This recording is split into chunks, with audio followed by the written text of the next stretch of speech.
बैल मतलब क्या? बैल मतलब नंदी नहीं होता।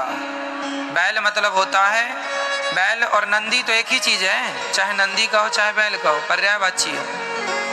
नंदी का मतलब होता है धर्म, बैल का मतलब होता है धर्म। तो भगवान शंकर नंदी पर सवार नहीं है, भगवान शंकर तो धर्म पर सवार हैं। किस पर सवार हैं?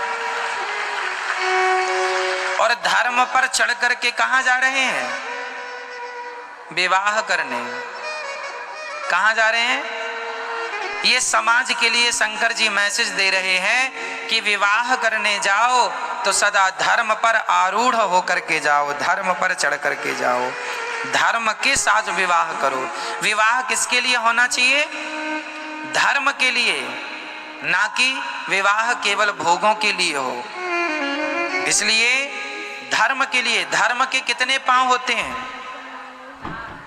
नंदी के कितने पांव हैं? 4। धर्म के भी 4 चरण होते हैं। कौन कौन से?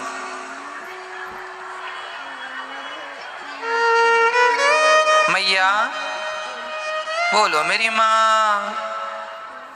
पहला क्या है? सत्य, दया, दान, तप। धर्म के कितने पांव? कौन कौन से? सत्य, दया। यदि मैं सत्य बोलता हूं तो मेरा एक पांव है धर्म का। यदि मैं दया भी करता हूं तो मेरे 2 पांव हैं धर्म के। और यदि मैं सत्य, दया, दान भी करता हूं तो मेरे 3 पांव हैं धर्म के। और तप, मैं तपस्वी हूं, ज्यादा से ज्यादा भगवान का चिंतन करता हूं, तो ये तपस्या मतलब आप सही में धर्म पर सवार हैं। यदि आपने 4 चीजों का पालन किया तो आप सच्चे धर्मात्मा हैं। आप केवल एक चीज करें तो आप पूर्ण धर्मात्मा नहीं माने जाएंगे। परिभाषाएं है ना भाई। एक अच्छा आदमी कौन है?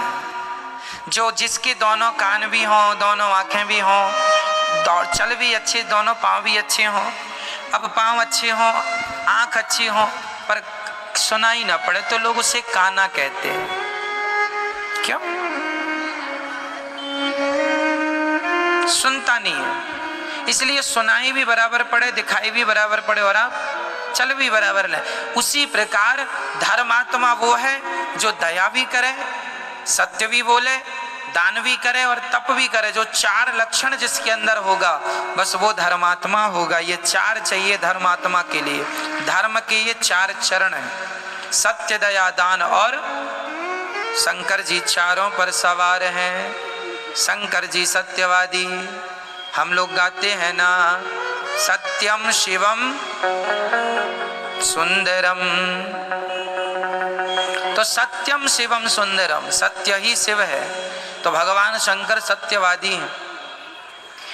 शंकर जी चले हैं नंदी पर सवार होके, अर्थात धर्म पर सवार होके।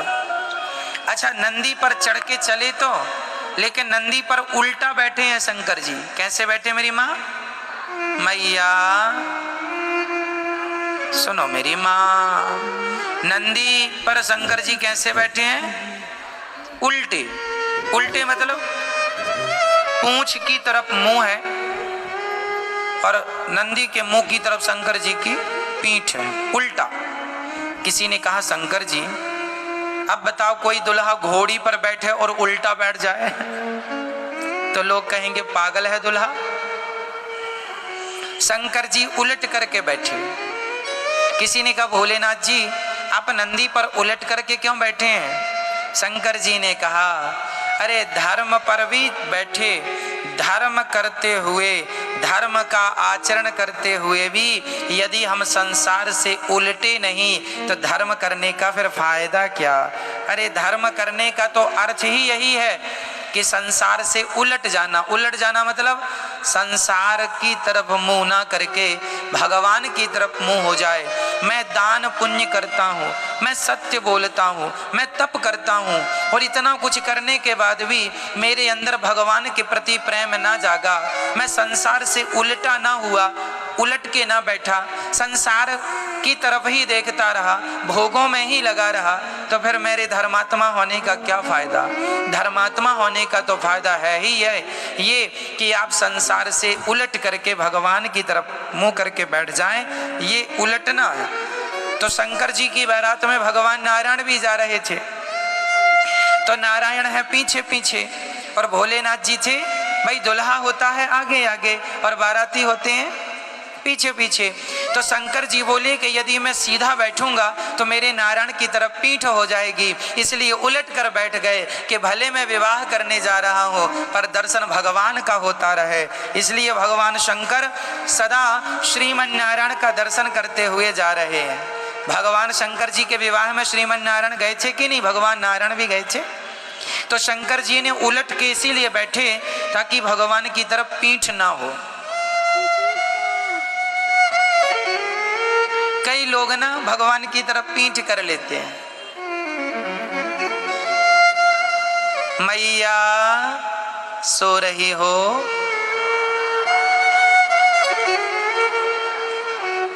सो जाओ मेरी माँ, लोरी सुना दूं आपको। मैया ऐसे सो रही है ताकि कोई पकड़ ना पाए कि ये सुन रही हैं कि सो रही हैं।